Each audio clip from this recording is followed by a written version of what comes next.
afternoon. My name is Trisha Pion, and I am the project director for New England's Hidden Histories at the Congregational Library and Archives. Welcome to today's virtual program, Religion and Black Abolitionism in the Era of the American Revolution, with Professor Christopher Cameron. To begin, I want to acknowledge that the Congregational Library and Archives resides in what is now known as Boston, which is in the place of the Blue Hills, the homeland of the Massachusetts people, whose relationships and connections with the land continue to this day and into the future. For those joining us for the first time, the Congregational Library and Archives is an independent research library. Established in 1853, the CLA's mission is to foster a deeper understanding of the spiritual, intellectual, cultural, and civic dimensions of the congregational story and its ongoing relevance in the 21st century. We do this through free access to our research library of 225,000 books, pamphlets, periodicals, manuscripts, and our digital archive, which has over 130,000 images, many of them drawn from our New England's Hidden Histories project. NEHH, New England's Hidden Histories, is a digital project of the Congregational Library and Archives that digitizes, transcribes, and provides free access to early New England congregational church records. Throughout the year at the CLA, we offer educational programs and research fellowships for students, scholars, churches, and anyone interested in Congregationalism's influence on the American story. Please check out our website, congregationallibrary.org, to learn more about what we do and for news of upcoming events. You can also explore our collection of digitized early New England church records in the NEHH Digital Archive, which includes personal papers, association records, manuscript sermons, along with research guides. And that's at congregationallibrary.org/NEHH. So please allow me now to introduce today's speaker. Dr. Christopher Cameron is professor of history at the University of North Carolina at Charlotte. He was the founding president of the African American Intellectual History Society and serves as the founding secretary of the Black Humanist Studies Association. Dr. Cameron received his bachelor's in history from Keene State College, Yale, New Hampshire, and his MA and PhD in American history from the University of North Carolina at Chapel Hill. Dr. Cameron's the author of To Plead Our Own Cause. There it is, there's our library's copy, African Americans in Massachusetts and the Making of the Anti-Slavery Movement, published in 2014. He's also the author of Black Free Thinkers, A History of African American Secularism, published in 2019. And he's co-editor of New Perspectives on the Black Intellectual Tradition, and also Race, Religion, and Black Lives Matter, Essays on a Moment and a Movement. Thank you very much for joining us today, Dr. Cameron. I will turn it over to you. Well, thank you very much for having me. I appreciate the invitation and your introduction. And thank you all for being here. I'm really looking forward to sharing my research with you and hearing some of your comments and questions afterwards. So I'll be doing a couple of things in my talk. First, I'll give you a brief outline of the book, namely my 2014 work To Plead Our Own Cause, including its main themes and some of the methodological approaches I employed. I'll briefly discuss how I came to the project to give you a sense of where I started and how it developed and transformed over the years. And then I'll present kind of part of the research on the development of slavery in Massachusetts, the ways in which Puritan theology influenced both slavery and African American religion and politics in Massachusetts, and the beginnings of an organized abolitionist movement among Black petitioners. So in To Plead Our Own Cause, I had four main goals. I first explored the relationship between Puritanism and slavery in Massachusetts, to argue that white colonial leaders provided the necessary preconditions for the development of Black abolitionism during revolutionary Massachusetts. Second, I examined the work of individual Black writers and groups such as the Boston Anti-Slavery Committee, to argue that African Americans were at the forefront of undermining claims of racial difference between Blacks and whites and at initiating organized anti-slavery activity in America. Third, I explore the influence of Black abolitionists geographically and chronologically, looking at how activists in Massachusetts played a role in the Northern abolition movement during their own time and in the early antebellum period. Finally, throughout the work, I endeavor to connect events in Massachusetts to developments throughout the Atlantic world, such as the Somerset decision in England, the Haitian Revolution, and the English colonization movement, to show how African Americans took advantage of global fights for freedom to link their local communities to Black communities in England, Haiti, and Africa. I approached this project from two methodological perspectives, those of an intellectual and social historian, with a focus on religious thought. My fundamental concern was with African American ideologies, both the sources of Black religious and political thought and the continuities and discontinuities in Black's ideas over time. So, events such as the Puritan movement in England and New England, the First and Second Great Awakenings, and the Enlightenment throughout the Atlantic world were all important to my project. And in addition to an examination of Black ideology, my book was concerned with how ideas inspired political action. So throughout the project, I examined the significance of Blacks running away from and suing their masters, organizing and establishing contacts with other abolitionists, and forming Masonic lodges, mutual aid societies, churches, and schools. By doing this, I was able to delineate not only the ideological origins of African American thought and the main contours of that thought, but the ways in which their ideas helped to shape the growth of their community. So I began working on a version of this study actually as an undergraduate 20 years ago now, in 2005, while writing a paper on the British and American abolitionist movements, using the narrative of Black abolitionist Olaudah Equiano as my primary text. And in doing research for that paper, I was surprised and especially fascinated by interactions between British and American abolitionists and how developments on one side of the Atlantic played a role in the movement on the other side, and vice versa. Also, Equiano's endeavors on behalf of the abolitionist movement convinced me that there had to be other enslaved people or free Blacks in the 18th century involved in anti-slavery activity. Yet, when I checked the available secondary sources, almost all of the work dealing with Black abolitionists focused on the period after 1830. So in addition to these two factors, I was very fascinated by the ways in which Equiano was able to use the religious ideology of those who enslaved him in the cause of abolition. He did this by structuring his work partly as a spiritual autobiography, constantly referencing the so-called Christianity of slave masters, and using biblical texts as arguments against slavery. So I went to grad school at UNC to write a dissertation broadly on Black Atlantic abolitionists in the 18th and 19th centuries, knowing that I'd probably focus on religion in some way. During my first year of grad school in 2006, 2007, I took a couple of seminars in the religious studies department. And while doing research on the American aspect of Black abolitionism, I became very attuned to the influence of Puritan theology on Black religion and politics in Massachusetts. And this is the colony from which the earliest and most consistent voices, Black voices against slavery came. So this led me to kind of further research in church records at the Massachusetts Historical Society and the Congregational Library, where I found that Puritanism had a profound impact on Black life in the colonies. So that led me to the realization that I kind of had a dissertation and a book just by examining Black activists in Massachusetts, but I could still incorporate my interest in Atlantic history by relating kind of more local developments to these global ones. So this is kind of how I came to the project early in graduate school, and kind of how it developed from this study broadly of Black Atlantic abolitionists to focusing on Massachusetts. I'd like to turn now to a discussion of part of the research that I conducted for the book. So many of you are undoubtedly familiar with Lord Dunmore's famous proclamation, where in November 1775, the royal governor of Virginia offered freedom to enslaved people and servants who would fight for the crown.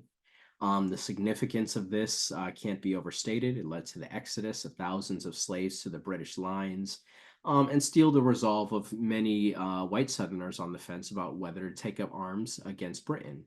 But less familiar to many is an offer that Massachusetts enslaved people made to the royal governor Thomas Gage to similarly fight for the British in exchange for freedom. According to Abigail Adams, by September of 1704, she wrote, "There had been in town a conspiracy of the Negroes.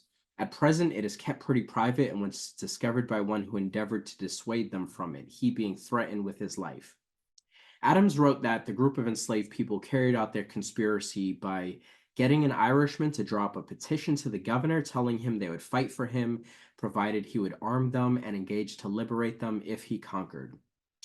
Thomas Gage decided not to act on the blacks' petition to fight for him, yet the whole affair made Abigail Adams, quote, wish there was not a slave in the province. This petition, as well as four others that enslaved people in Massachusetts submitted to the legislature and royal governor during the 1770s, was part of a concerted effort by America's first anti-slavery committee to abolish the institution of slavery, a committee which I refer to throughout this talk as either the Boston Anti-Slavery Committee or the Petitioners. This committee was an organized group dedicated to achieving the abolition of slavery and the slave trade. Members established contacts with white political and religious figures that supported their cause, and they were able to disseminate their ideas through print, with a petition showing up in both newspapers and abolitionist tracts.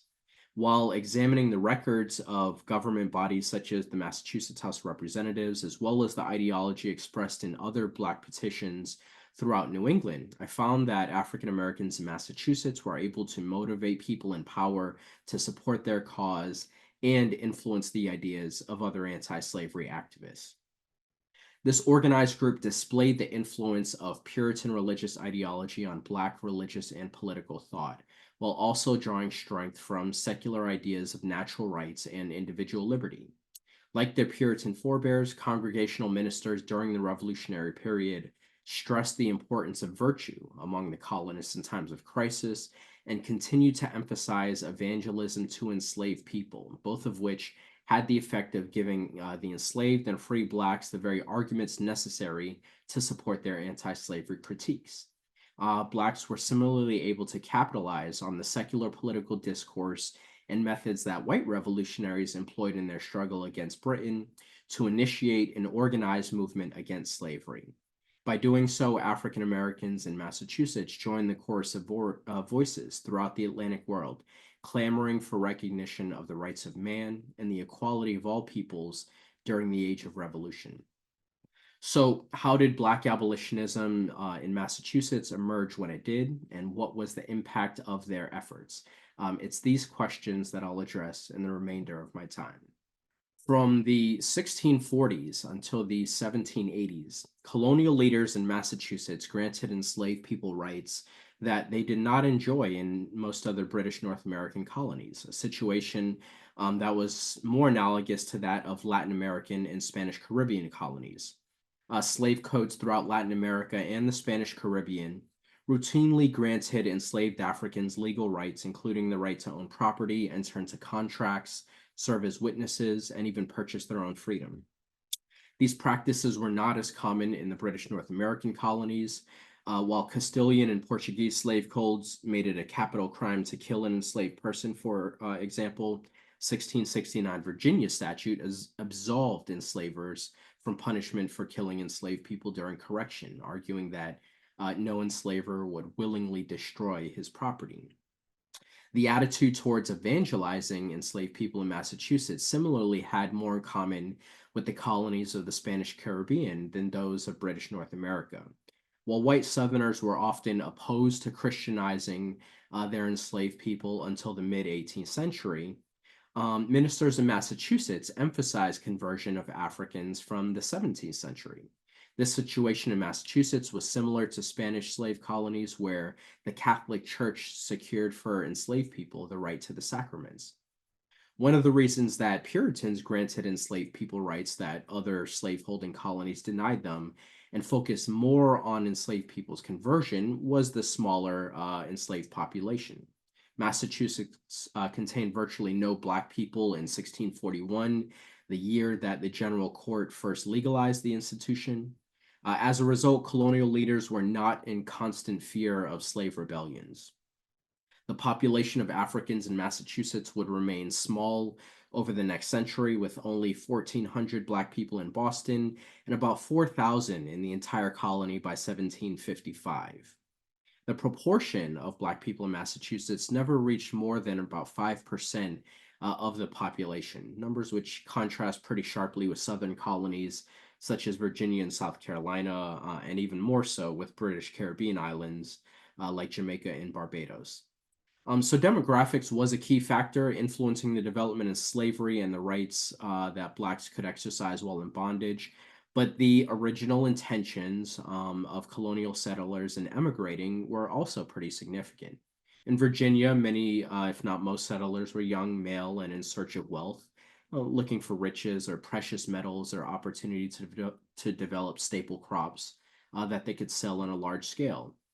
Slavery was not a part of their original plans, yet after the discovery of tobacco, it quickly became the prominent labor type in the colony and overtook indentured servitude as the primary form of labor by the end of the 17th century.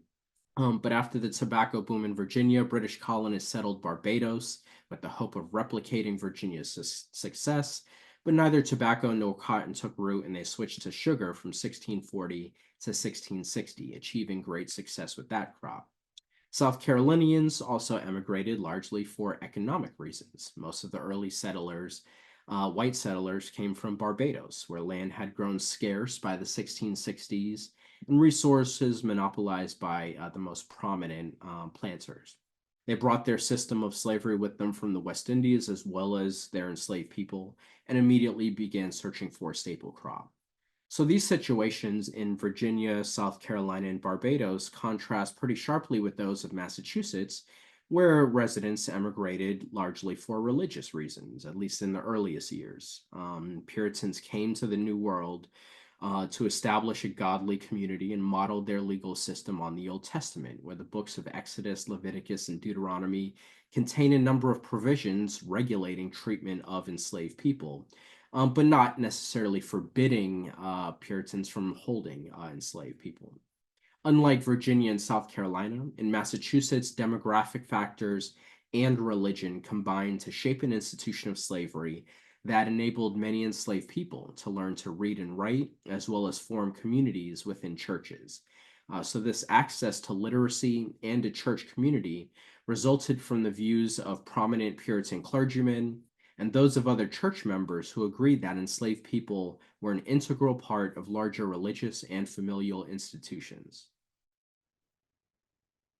And some of these clergymen included individuals such as Samuel Willard and Cotton Mather, the latter of whom established a school for Black people in 1693 called the Society of Negroes. While studying his diary to get a sense of his views on slavery, I came across an entry where he noted that a company of poor Negroes of their own accord addressed me from my countenance to a design which they had of erecting such a meeting for the welfare of their miserable nation that were servants among us. Mather agreed to the formation of this Society of Negroes and drew up rules for the organization. The Black people were to meet on Monday evenings, praying together and listening to a sermon that Mather prepared for them. They were also to, quote, at all times avoid wicked company and to admit none to their meetings without Mather's consent. Members were to abstain from drunkenness, lying, stealing, and disobedience. And they also pledged, we will, as we have opportunity, set ourselves to do all the good we can to the other Negro servants in the town. The language of these rules suggests they were a synthesis of the views of the enslaved and free Black people and those of Mather. On the one hand, Mather wanted to control who could participate in the society as a way of limiting enslaved resistance, while on the other hand, the enslaved people's input is evident in their desire to do all they can to help other Blacks, evincing a spirit of Christian brotherhood and a kind of budding sense of Black community. This society was one part of the evangelism to enslaved people engaged in by Puritan ministers that played a role in hundreds of Black people, slave and free, joining and being baptized in congregations such as the Old South Church, the First and Second Congregational Churches, and Brattle Street Church in Boston from the early 18th century to the era of the American Revolution. By joining these congregations, African Americans in the colony were kind of inundated with the rhetorical tools they could employ to attack slavery during the Revolutionary era. And one individual who made ample use of these rhetorical tools was Caesar Sarter, who has gone virtually unnoticed by historians of abolition, even though his 1774 anti slavery essay articulated many of the themes that Black abolitionists would employ up until the Civil War. Sarter had been captured in Africa and forcefully migrated to Massachusetts, where he spent 20 years enslaved and was eventually freed.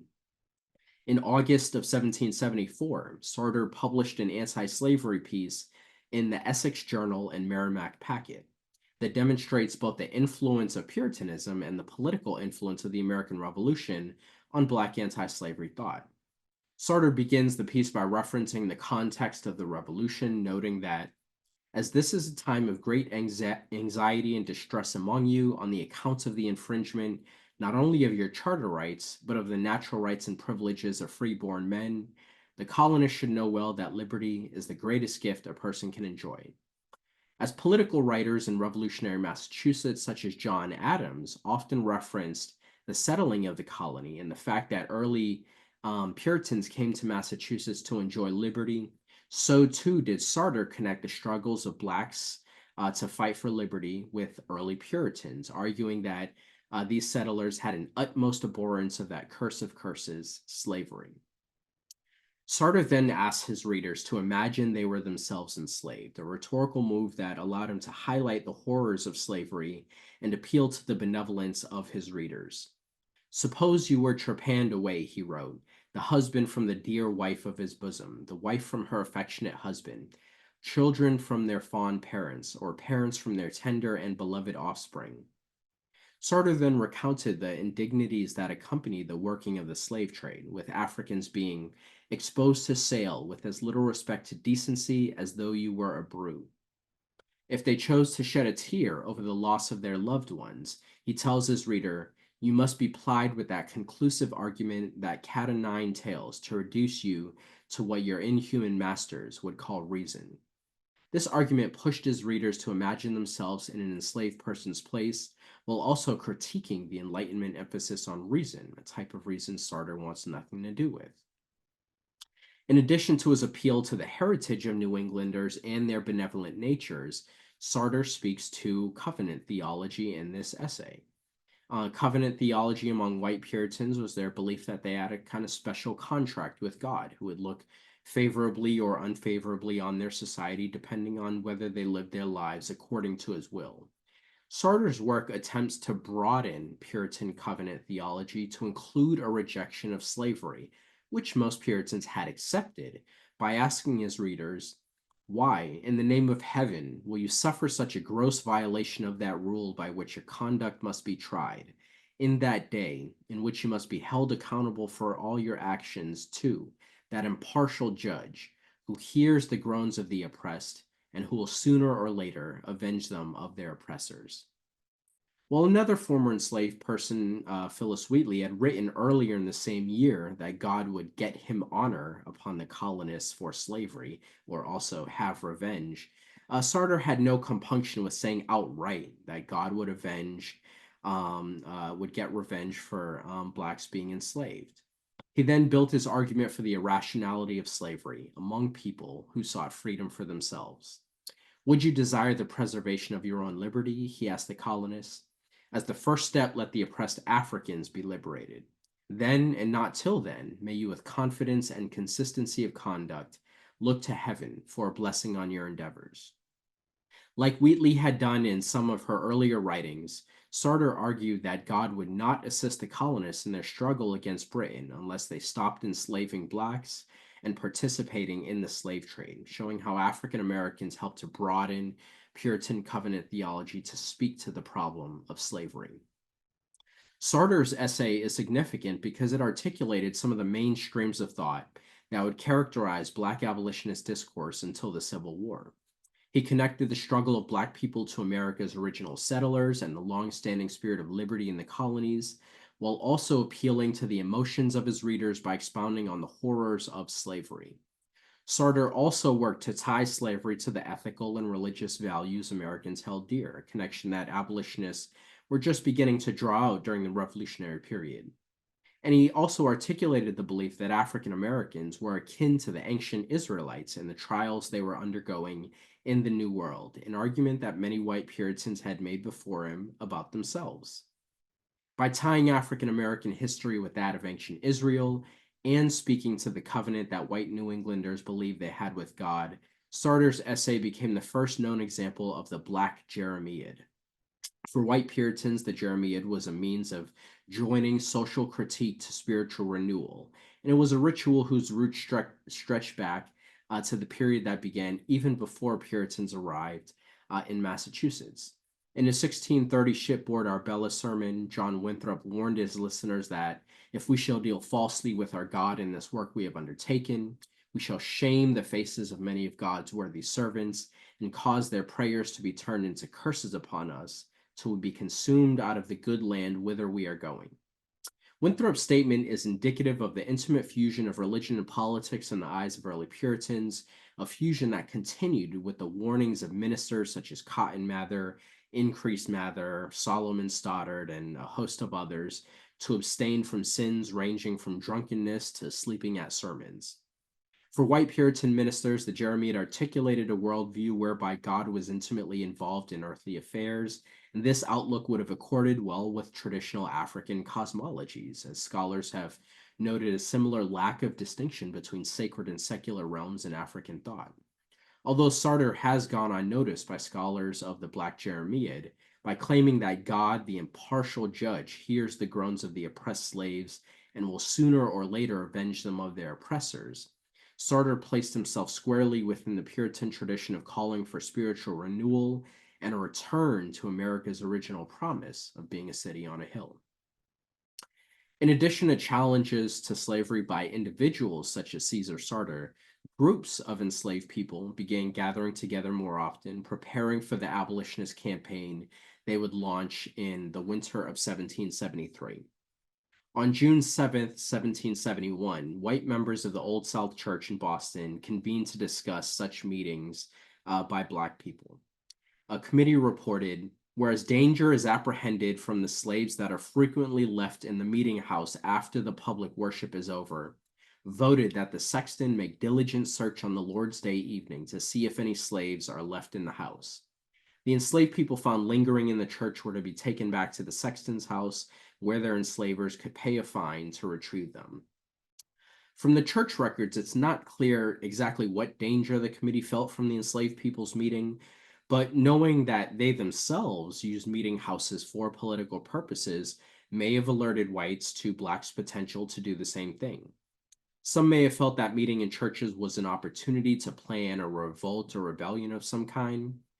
Just 3 years earlier in Massachusetts, leaders had dealt with a potential rebellion instigated by a British soldier. While conducting research at the Massachusetts Historical Society, I came across a letter discussing the actions of one Captain William of the British Army. On October 28, 1768, Captain William encountered a number of Black people as he was walking the streets of Boston. The captain asked the Blacks, who he presumed to be enslaved, if their enslavers were Liberty Boys, those engaged in resistance to taxation policies of British Parliament. The Black people gave the captain different answers, and he replied that if their enslavers were Liberty Boys, they should go home, cut their masters' throats, and come back to him for protection. The captain also told them he would make them soldiers, which may be where some of the Blacks who would petition Gage 6 years later got the idea in the first place. Captain William was arrested for attempting to stir up a slave rebellion. And what made a rebellion seem plausible to Massachusetts authorities was, of course, the occurrence of slave rebellions throughout the British North American colonies and the larger Atlantic world. The presence of Black people within white congregations such as the Old South Church started becoming a threat to slavery in Massachusetts because, as opposition to Britain mounted from white colonists, messages of resistance to British tyranny and opposition to slavery resounded from pulpits across the province. In an oration delivered at the Second Baptist Church of Boston, John Allen, a Baptist minister from England who had been Thomas Paine's chaplain for a short time, declared that If there be any vein, any nerve, any soul, any life or spirit of liberty in the sons of America, show your love for it, guard your freedom, prevent your chains. Stand up as one man for your liberty, for none but those who set a just value upon this blessing are worthy to enjoy it. Just 1 year after Allen's December 1772 oration, white colonists organized the Boston Tea Party in the Old South Church, the same congregation that had taken action against blacks meeting together after church services in 1771, which shows us that during the Revolutionary period in Massachusetts, churches increasingly became politicized spaces where black people could imbibe messages of freedom and equality of man under God. The religious basis of organized Black abolitionism is clear from the very beginning of the first petition that Boston's Black Anti-Slavery Committee submitted to Governor Hutchinson and the legislature on January 6, 1773, asking for the freedom of enslaved people. The petitioners wrote that many enslaved people in the province are virtuous and religious, although their condition is in itself so unfriendly to religion and every moral virtue except patience. By stating that slavery is destructive to the virtue of those in bondage, the petitioners used an idea common in the political discourse of the time. While white colonists were not themselves enslaved, many political tracts discussed parliamentary taxation as a form of slavery, and ministers throughout the colony remarked on the destructiveness of any form of slavery to the virtue of a people. This idea was one that Puritan minister and theologian Jonathan Edwards had articulated in his work, where he defined liberty as the freedom to act morally without any constraints. The Calvinist ministry during the Revolution used Edwards' thoughts on this subject to argue that men must have natural liberty if they were to be able to do the will of God, a move which Black petitioners picked up on and similarly employed in their own freedom struggle.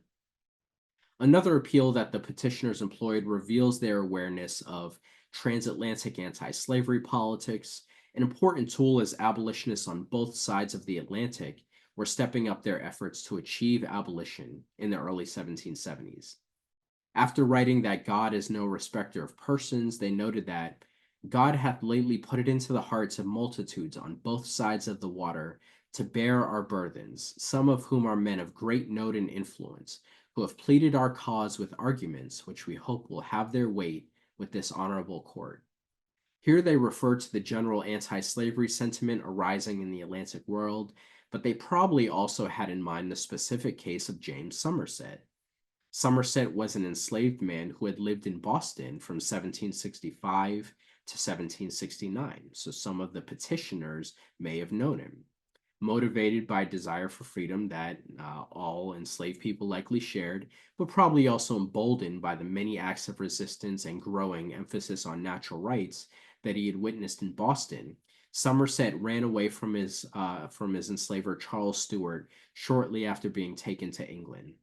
Stuart caught him and detained him with the intention of shipping him to the West Indies, while Granville Sharp took on his case and secured legal assistance.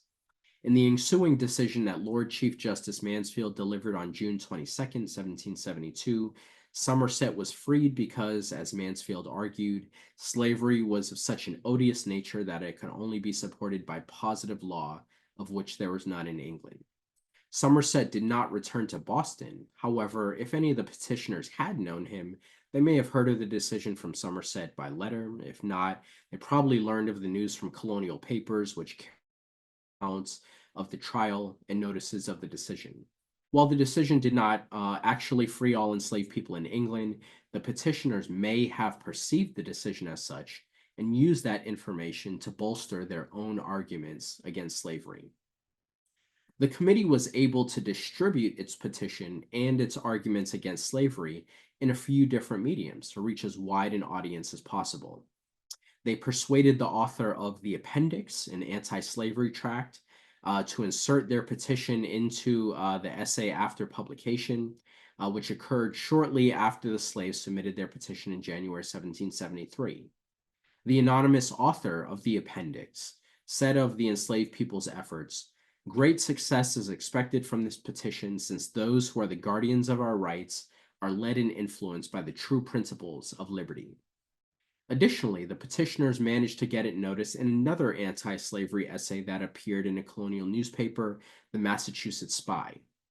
The author of that essay wrote that, having seen a petition that is intended to be laid before you in the name of many slaves living in Boston and other towns of this province, praying that you would be pleased to take their unhappy state and condition under consideration. It's clear that the enslaved people's activism was working to convince white abolitionists to support their cause and to do so publicly. Just 4 months after their first entreaty to the Massachusetts legislature, the Black Anti-Slavery Committee submitted another petition arguing against slavery on many of the same grounds as the first one. And like the petition from January, these activists were able to publicize their ideas in multiple venues, helping influence those in power and probably the larger public, given that juries in the province were increasingly freeing any enslaved people that appeared before them seeking freedom from their enslavers. In the second edition of his tract on the beauties of liberty, Minister John Allen wrote that because the enslaved people could not get their April 1773 petition published in the newspaper, I shall comply with the request of an advocate for a multitude of these distressed people who are unjustly held in bondage by those who profess to act on the principles of liberty and religion by inserting the following piece. The piece included was the full text of the April petition, an inclusion which was significant because Allen's pamphlet was one of the more popular ones during the Revolutionary era and would greatly assist the petitioners in spreading their anti-slavery message to a wider readership. The Massachusetts House of Representatives then considered the grievances of the petitioners. While their tone remained deferential, the petitioners made a straightforward appeal to the legislature. We cannot but expect your House will again take our deplorable case into consideration and give us that ample relief which, as men, we have a natural right to. The members of the House of Representatives ordered that a committee be formed to consider the matter. This committee consisted of individuals such as John Hancock, Samuel Adams, and Robert Treat Paine. 3 days later, the committee reported that the petition should be tabled until the next session. So at the start of that next session in January 1774, the petition was again read, along with another memorial from the petitioners, and both the House and the Council passed a bill to prevent the importation of enslaved people in March of 1774, a bill that would have become law had not Governor Thomas Hutchinson vetoed it. Shortly after Hutchinson vetoed this bill, the Crown replaced him with Thomas Gage, leading the Committee of Enslaved People to think maybe they had another chance at achieving abolition. They accordingly submitted another petition in May of 1774, arguing that your petitioners apprehend we have in common with all other men a natural right to our freedoms without being deprived of them by our fellow men. And also that we are a freeborn people and have never forfeited this blessing by any compact or agreement, whatever. Even as they increasingly emphasized Lockean ideas of natural rights, the petitioners continued to employ their religious critique, noting first that they had been held in the state of slavery within the bowels of a free and Christian country, while remarking later that they were brought hither to be made slaves for life in a Christian land. They also aimed to make themselves appear more virtuous than their masters, asking, how can the master be said to bear my burden when he bears me down with the heavy chains of slavery and oppression against my will? In addition to pointing out the hypocrisy of Christians holding slaves, the petitioners employed a tactic similar to one that Sarter used in his essay. They asked their readers how, if they continue to be enslaved, can the wife submit themselves to their husbands in all things? How can the child obey their parents in all things? Arguing that a normal family life would always be impossible under slavery because enslavers had the power to sell children at will and separate wives and husbands whenever they chose. African-American abolitionists such as these petitioners and Caesar Sarter initiated a rhetorical tactic that would influence generations of abolitionists, white and Black, culminating with Harriet Beecher Stowe's famous Uncle Tom's Cabin, a central theme of which is the breakup of enslaved families.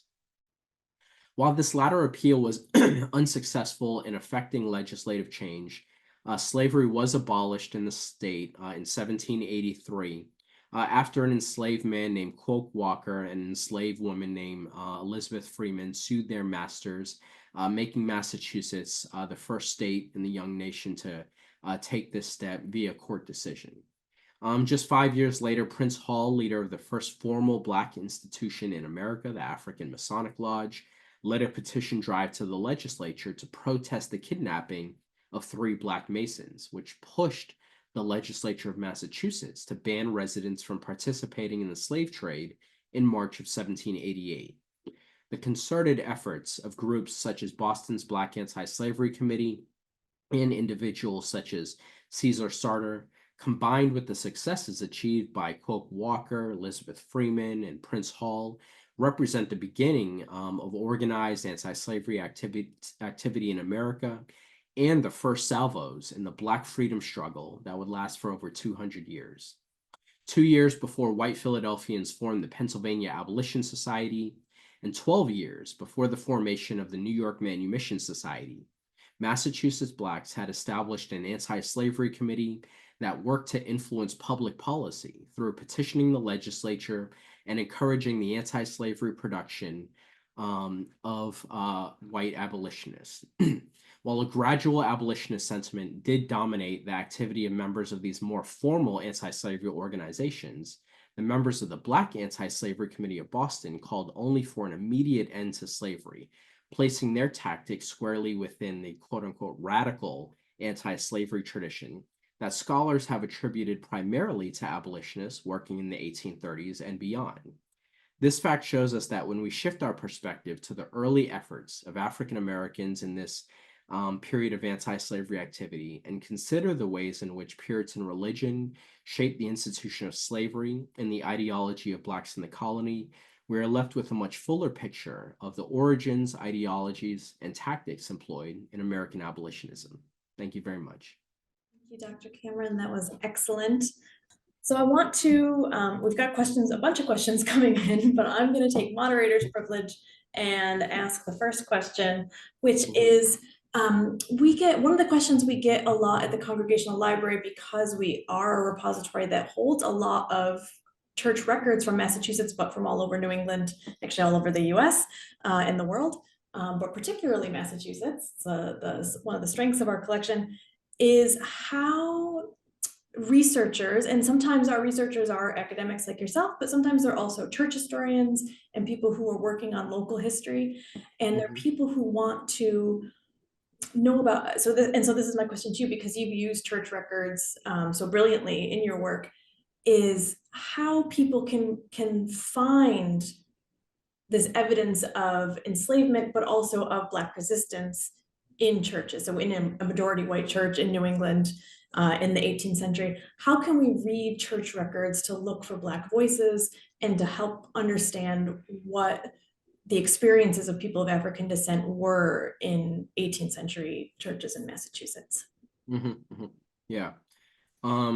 So I guess one kind of fortunate thing about the way that baptisms and memberships were recorded is that they did differentiate them by race. So whenever Black people or Native American people, almost always whenever they joined a congregational church or even were baptized or married there was a Negro or a slave right next to their name. So that's one of the first things that I was looking for is kind of just counting, right? Like how many enslaved and free Black people were baptized in these churches, were just kind of present, participating. I know many weren't, full members, right? That was kind of few and far between, especially prior to the Great Awakening. But how many were kind of just engaging and around these congregational churches and would have had access to Puritan theology and would have been hearing these sermons every single Sunday. So that was one of the things that I looked for, and just kind of tracked those over, from the 1670s and 1680s, basically for about 100 years, right? Where do we see kind of ebbs and flows in baptisms and memberships? And of course, you start to see things picking up in the early 1630s and especially into the mid 1640s with the First Great Awakening.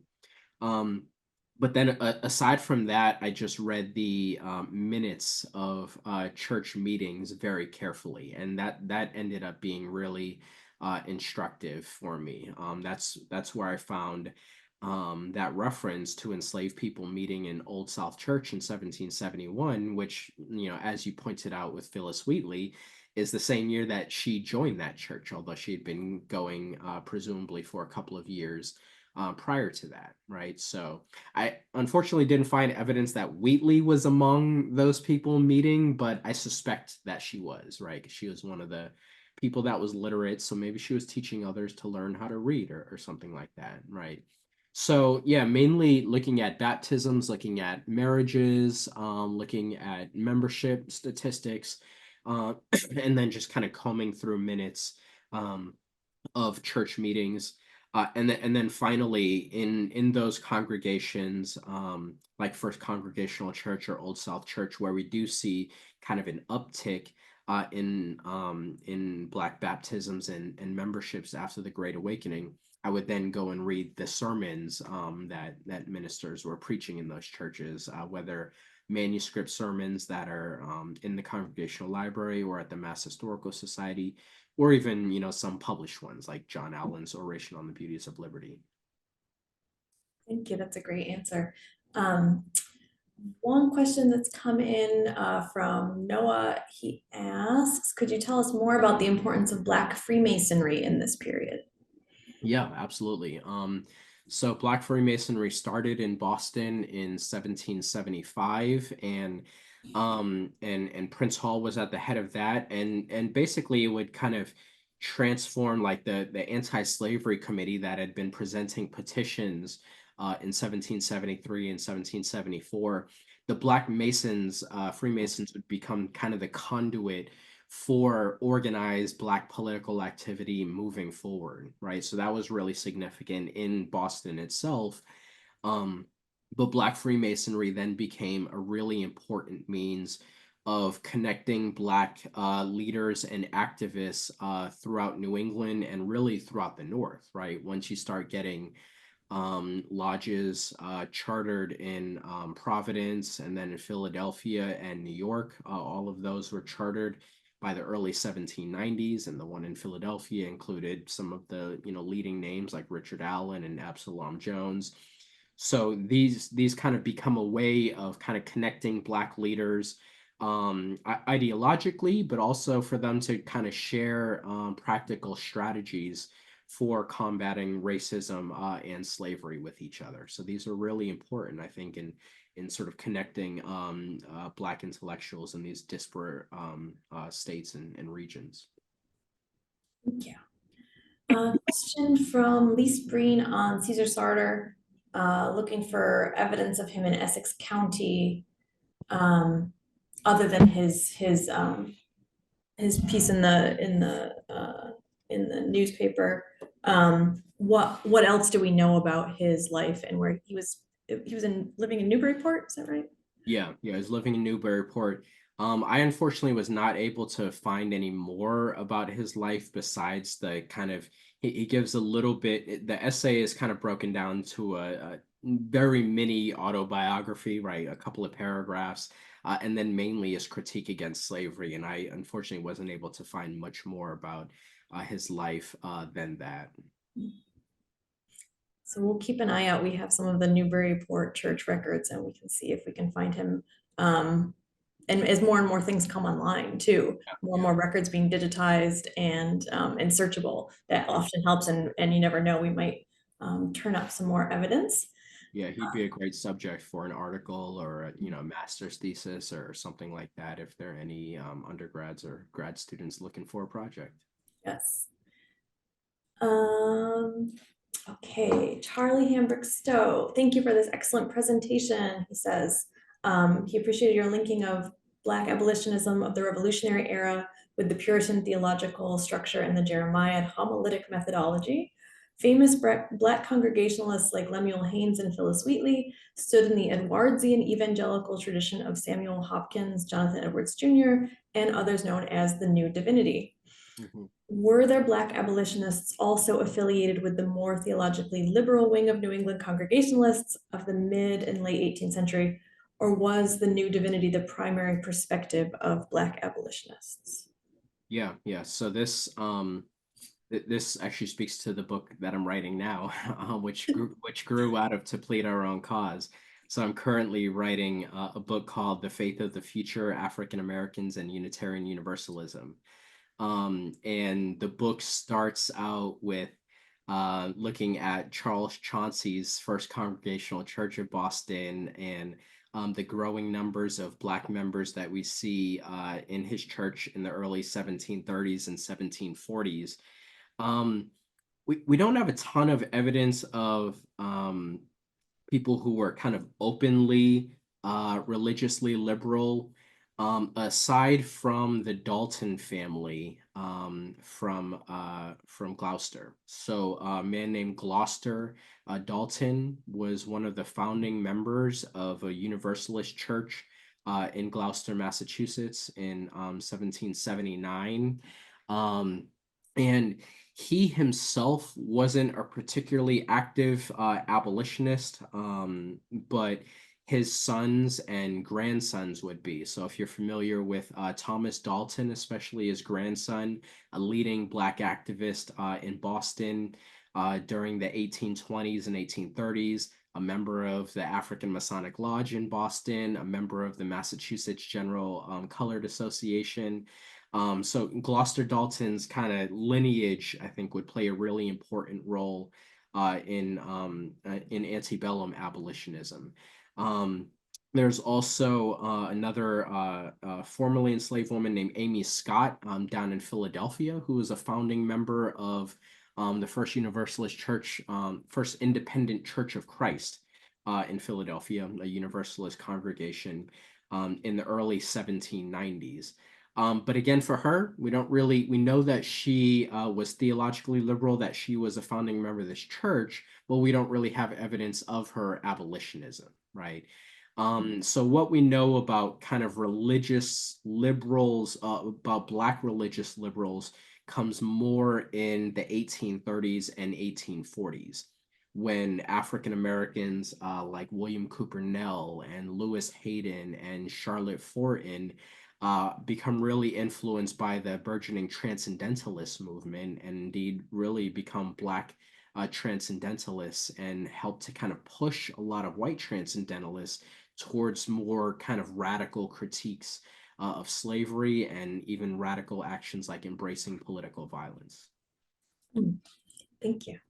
Um, Another question, could you talk about the different mediums that Caesar Sarter and others were using, other Black abolitionists were using to share their argument? So Sarter's publishing in a newspaper. Was that the common, Yeah, the I'd say transmission, I guess? newspapers were some of the primary mediums, but also just kind of circulating manuscript drafts and letters among different activists. So this is something that like Phillis Wheatley was doing, for example. We have Lemuel Haynes delivering sermons to his congregations, but also publishing some of these sermons and theological treatises. Um, what else? And yeah, I think these are kind of the main ones, but also, like I mentioned, building alliances with white abolitionists who would then kind of excerpt petitions or excerpt arguments and kind of place them as an appendix to some of their own anti-slavery publications. So white abolitionists, anti-slavery essays or even sermons would also kind of include Black anti-slavery thought. Can you tell us more about Cotton Mather's, this group that he founded in Boston, and how long that continued? Yeah, lasted at least through the early to mid 1720s. Because if you kind of read through his diary, you see references to it in like 1721, 1722, and it started in 1693. So it was going for at least a good 30 years. I don't think that it survived him, though. So I think he passed away in 1728, maybe, or Yep, exactly, 1729. Yeah, 1728. 28. Yeah. So I think that's the end point of it. Yep. Yeah. Okay, oh, time for one more question. And I will, let's see, we've got a question from Christina Yeager who asks, do you think the individuals who were suing their enslavers would have been inspired by this discourse and the petitions that would have been published that you've mentioned? And she says she works at Historic Beverly in Beverly, Massachusetts, and we have the case of Juno Larcom that we think used religious language in her petition, and they're working on researching that now. Yeah, absolutely. We know from Mumbet, from Elizabeth Freeman, out in Western Massachusetts, that she notes that she was directly inspired by a lot of this kind of broader rhetoric. And yeah, just the fact that we're seeing kind of very similar ideas showing up in disparate places, petitions by the Boston Anti-Slavery Committee versus later petitions by the African Masonic Lodge, similar ideas from organized groups to individuals. These ideas were just circulating very widely throughout the Black community, and I think would have been kind of an inspiration for people to run away from their enslavers and pursue their freedom. Excellent, thank you. So we did get a few more questions, quite a few questions that we didn't have time for, but I want to thank you very much, Dr. Cameron, for sharing this with us. Your work is really important to a lot of the research and the referencing help that we do here at the Congregational Library when people are looking to understand what's happening in the late 18th century and thinking about Black anti-slavery movements and understanding the role of famous people of African descent like Phillis Wheatley, who have such a huge role, and Lemuel Haynes, who have such a big role in the history of Congregationalism. So thank you very much for your work, and thank you for sharing your thoughts with us today. And we'll look forward to having you back when your new book comes out, and maybe before that as well. So thank you very much, everyone, for joining us today, and we'll see you in our next program. Thank you again for having me, and thank you all for being here. Thank you.